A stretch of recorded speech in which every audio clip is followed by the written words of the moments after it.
This is all of it on WNYC. I'm Alison Stewart. A new novel set at a high school for deaf students highlights the diversity of deaf culture in America through the stories of three protagonists. There's Charlie, a deaf teen who has a cochlear implant. When she was young, her parents encouraged Charlie to learn spoken English rather than ASL. But after years of struggling in school, Charlie gets a chance to start over at the River Valley School for the Deaf. The transition isn't easy. Charlie is learning ASL for the first time when most of her peers are already fluent. Fitting in at her new school is hard. And that is where Austin comes in. Austin is the product of a multi-generational deaf family, a fluent signer, the golden boy at school. After being assigned to help Charlie adjust, the two quickly form a bond.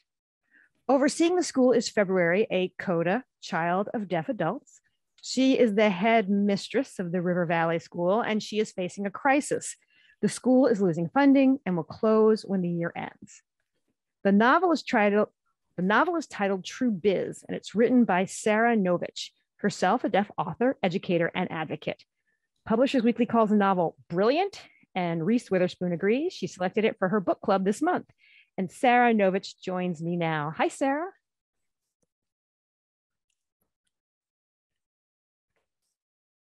Hi, thank you so much for having me. And listeners, we want to let you know we are also recording a video of this conversation that will be available to watch on YouTube. You can find it embedded in the segment page on our website. There will also be a full transcript and closed captioning available. And we're joined by interpreter Genaere Lowrey. So the interview will be available in ASL.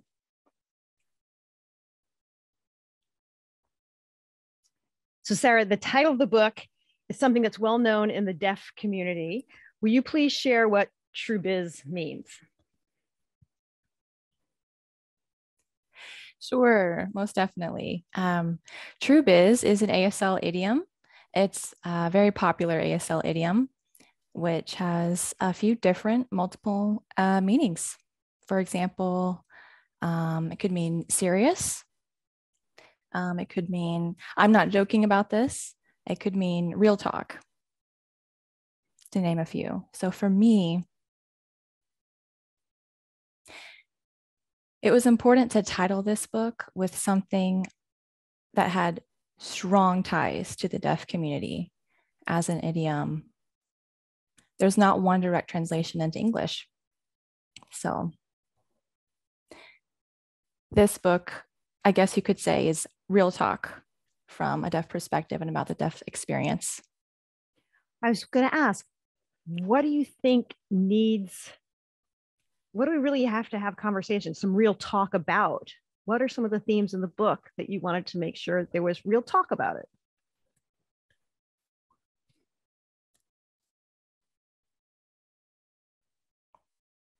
Oh, many, many, many things. I think really the first and basic thing would be that deaf culture itself is a culture. It is its own culture. And our language is so rich and it's cherished. It's so diverse. There's a lot of joy in the deaf experience. And I think a lot of times we talk about our struggles for obvious reasons. But also I wanted to share the strengths of the community too. You begin the book. That's one thing for you. We'll go from there. I do want to talk about the quotes at the beginning of the book, and then we'll talk about the characters, because the characters are really fun. You begin the book with three quotes, one from Aristotle, who said, deaf people become, quote, senseless and incapable of reason. One from Alexander Graham Bell, who called deaf people defective, and one from an NBC News report about a company who sold defective cochlear implants to kids and adults for years. What did you want to communicate by placing these three quotes in a row on the same page?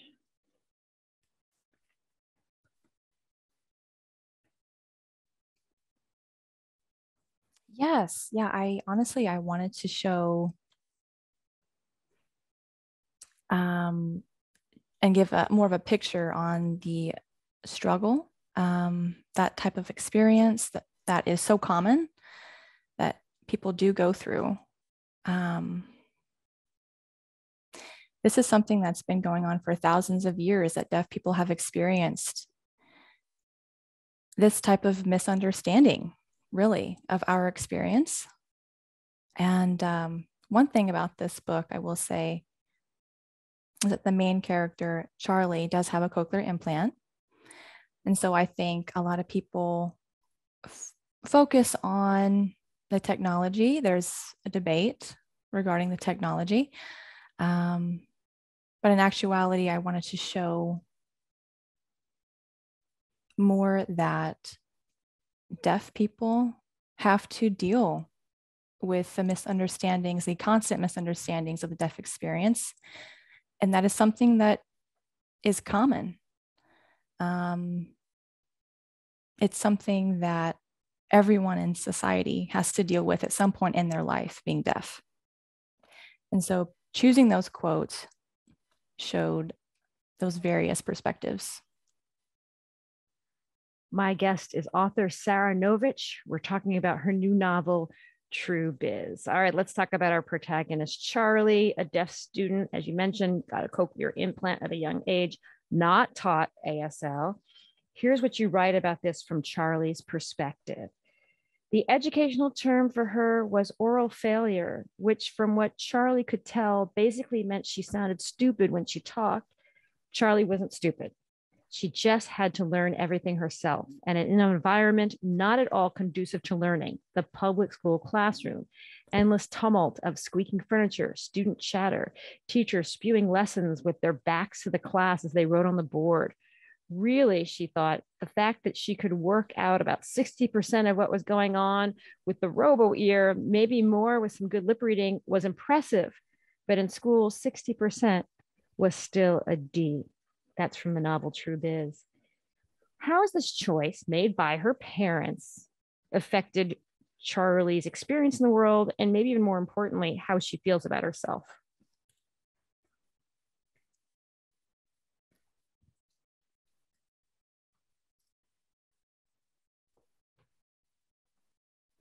Yeah, so with Charlie and her experience in the world, part of it is not typical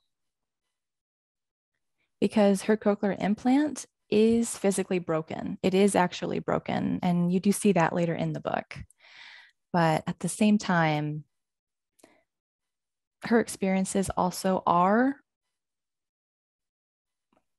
a little more common in some ways because of looking at the levels of success that deaf people have with assistive technology varies. It's all over the spectrum. And most parents do not learn sign language for their deaf children. There are only 8% that do. 8% of parents having a conversation with their child in sign language.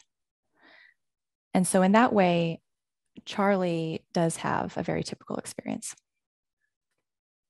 Because her mother specifically really, I don't know what the right way to put it, doesn't seem to want to deal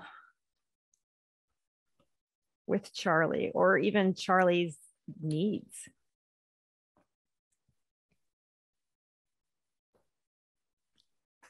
Yeah, I think her mom has a lot of fear.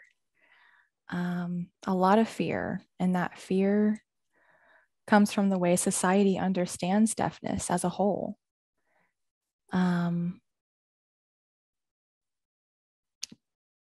Charlie's mom was told by the doctor not to come with her, and that's typical.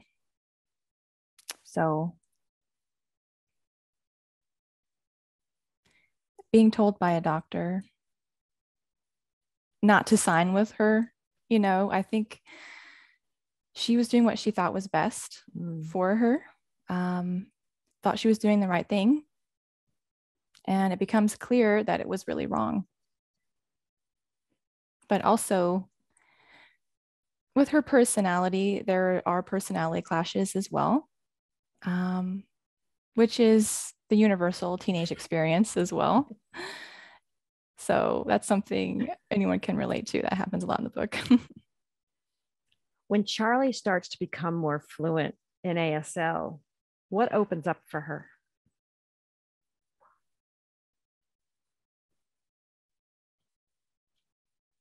Everything.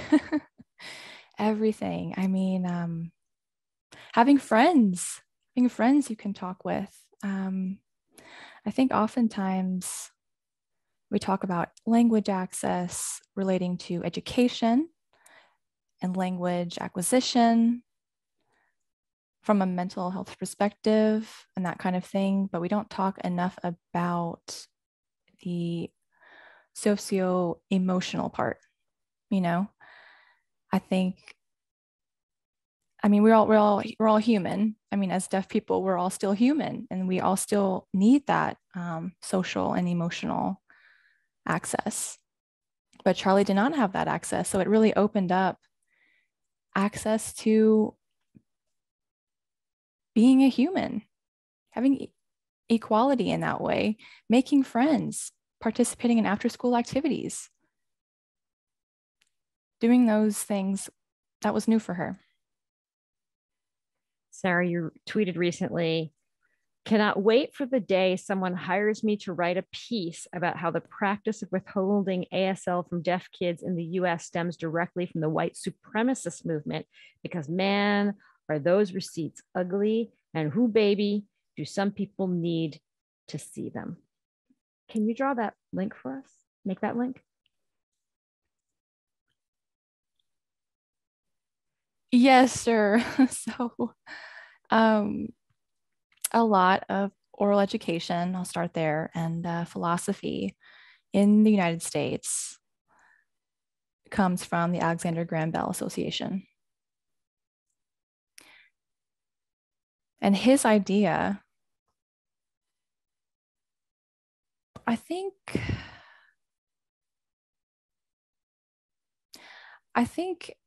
people understood his philosophy as an educational idea, but in reality, his goal was not related to education whatsoever. His goal was to have everyone speaking English, everyone, so not only deaf individuals, but in the broader public, and was really obsessed with the idea of American culture. And that's why I said white supremacist, but he was really obsessed with that idea of really making sure that English was primary, spoken in all schools. He was against immigration. He was against them speaking their own language too. And we see a really strong connection between Alexander Graham Bell and the eugenics movement in the US as well, which was obviously related to the attempt to remove individuals with disabilities, and deaf people are one of them, but to remove them from society. My guest is Sara Nović. The name of her novel is True Biz. Let's talk about the character of Austin. I found Austin so interesting. He is a child of privilege. He's described from a fifth generation, multi-generational deaf family. He's the golden boy at the school. The way people describe him is like he's the fifth generation from like the Mayflower or something. What did you want to examine about privilege and its different forms?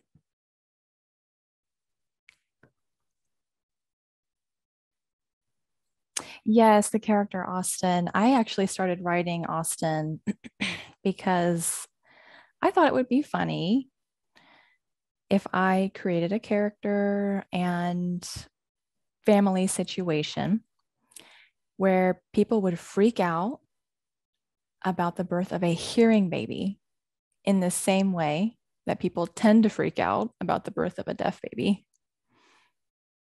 in our world.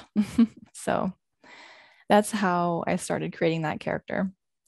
Let me interrupt for 1 second, just so our listeners know that in Austin's family, while he's at school, his mother's pregnant and gives birth, and the baby is hearing, just so we catch everybody up. Okay. Yes, thank you so much. But also through Austin's character, I wanted to express more the way that language access gave him more of a privilege in the deaf community. But many deaf people who are from generational deaf family do have that privilege, and they can make there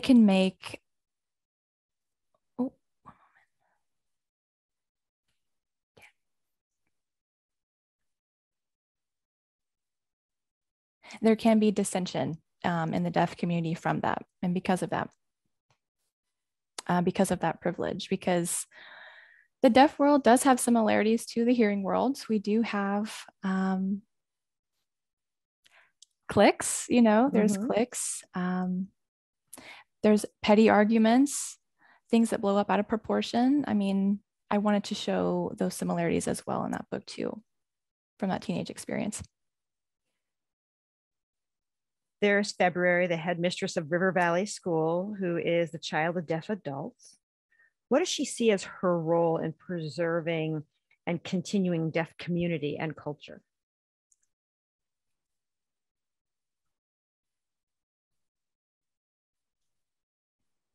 Yes, I think February is in a really interesting position in her life, just because she's in between everything. She's in between everything from the deaf world and the hearing world. She straddles in between those worlds, and the deaf world is her home. That's where she feels most at home. But at the same time, if she were to go out and other people see her as an entirely hearing person, and would never think that she belonged to a deaf world. So she's always code switching. And I think because of that, she does feel like she has something to prove to the community, but also to herself too, and to keep that going. Sara, you've written about the fact that your own hearing loss was progressive. You were educated in spoken English before being taught ASL. What perspective do you have from that experience that you wanted to explore in this book?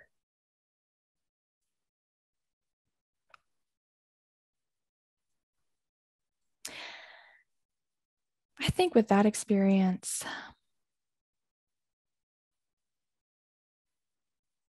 I mean, I do feel more connected to the character of Charlie because I do know that experience. I had seen that experience. Growing up in a mainstream school, I struggled to pass. I just wanted to get through and get by. And I didn't know any other deaf people either for a long time. So when I finally understood myself, that was when I was able to understand that I was not a broken version of a hearing person, that I was my own person, but I had a community that I belonged to. But for the longest time, I didn't know that. I didn't consider myself whole. So I think that that was an important thing for Charlie to learn as well. And then that was something I wanted to show people too, that ASL is not only about ease of communication and clarity. Those are true, to be sure, but it's also about understanding one's identity and mode of expression, and understanding oneself as a whole person, a whole being. My guest is Sara Nović. The name of her novel is True Biz. The novel has such an interesting structure because we've got the action, these three protagonists. I'm not giving anything away. At the beginning of the book, the kids go missing and the headmistress has to, has to deal with it, parents, press, all that. But also included in the book are these really interesting interstitials about ASL and about different parts of deaf culture, about the grammar of ASL. Did you always know you were going to write the book this way?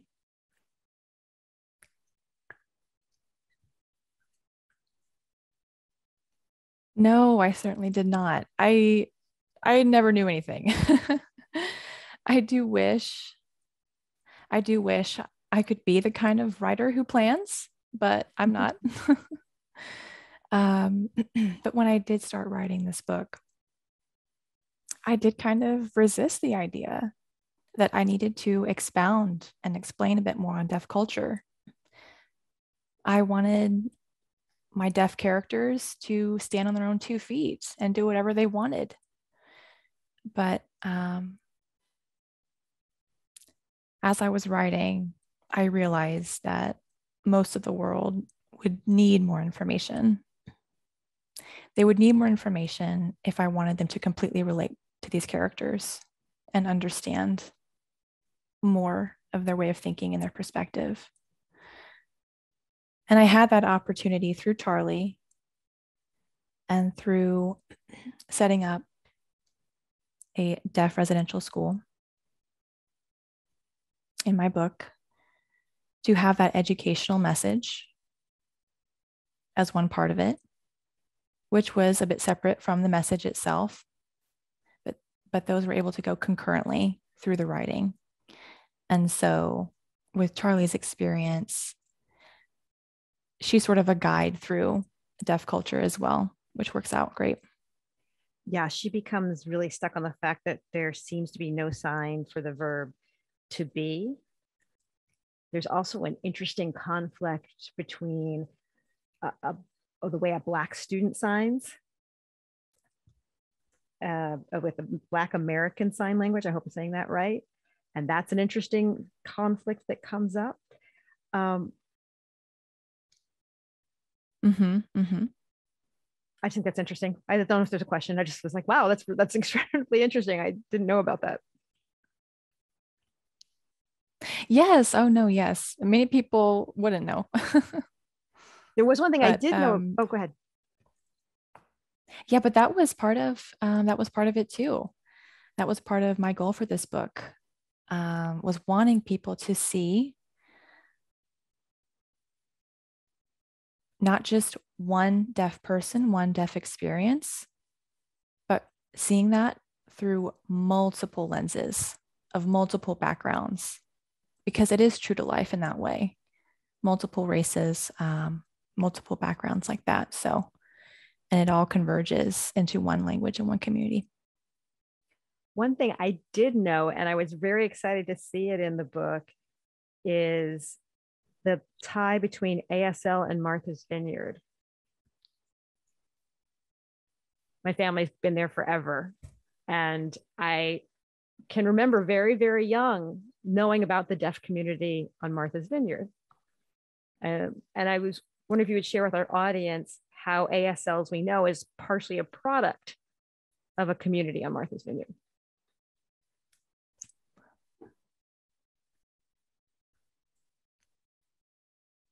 Cool. Yeah, that's very cool.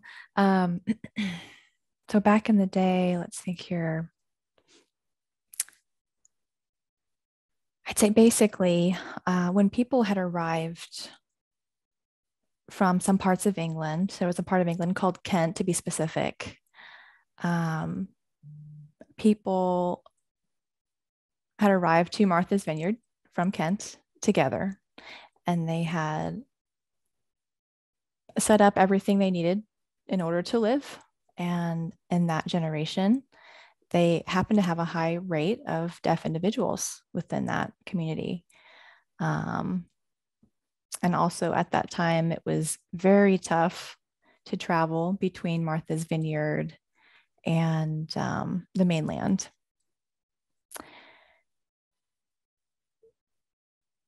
So there was quite a bit of deaf people within that community. There wasn't a lot of diversity as far as genetics go. And that's how it continued to grow. And I think at that time, I think it was something like 1 in 5,000 people in America were deaf. But on Martha's Vineyard, it was 1 in 155. So that was a huge difference, stark contrast. But everyone on the island signed. And they created their own sign language to be able to relate also to the language that they brought from England. But then it transformed to become more specifically Martha's Vineyard Sign Language. On the island, there were deaf and hearing individuals, but everyone had signed. Everyone knew how to sign. Everyone worked together. There was no dissension about deafness or anything like that because everyone knew the same language. And so a lot of people look at Martha's Vineyard and say, that's proof that if people use sign language, deafness is not really a disability. With everyone signing together and understanding one another, what is there to lose? But setting up the first deaf school, that was done in Connecticut. And a lot of people started to go there. So that community had slowly withered away on Martha's Vineyard. And there was a lot of additions of signed languages, such as French Sign Language, along with Martha's Vineyard Sign Language, along with people from other backgrounds were using home signs. So a lot of that merging happened at that time, which has created ASL, which is what we use today. My guest is Sara Nović. The name of her novel is True Biz. I want to save this question for the end because it's the most obvious one. A lot of people are thinking more about deaf culture after CODA won Best Picture at the Oscars. I can understand you would have nuanced feelings about it. What is something about this film's success that makes you feel hopeful? And what's something about the film's success that you think needs to be analyzed, perhaps a little more critically?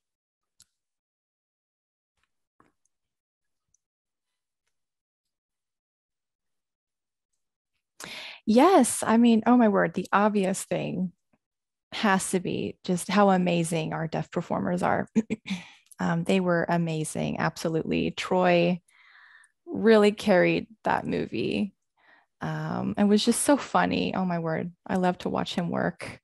I think all the deaf performers were amazing. It is my hope that this continues to open doors for more deaf actors, more deaf performers. One thing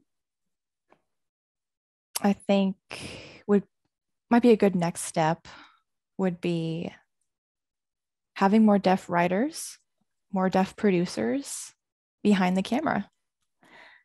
I think that is one of the more frustrating things that a lot of deaf people do experience and what they felt about that movie.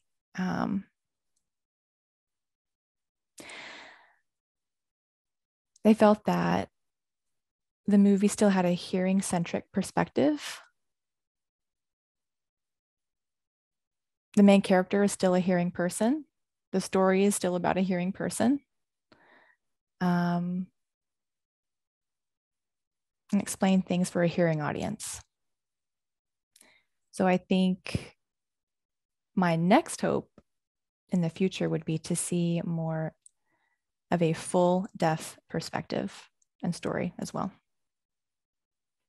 The name of the novel is True Biz. It is a great read. It is by Sara Nović. Sara, thank you so much for being with us. And Genaere, our interpreter, thank you so much as well. Thank you so much. Thank you for having me. It was really fun. And listeners, want to remind you again that we have recorded a video of this conversation. It will be available to watch on YouTube. You can find it embedded in the segment page on our website. There will also be a full transcript and closed captioning available. This is all of it.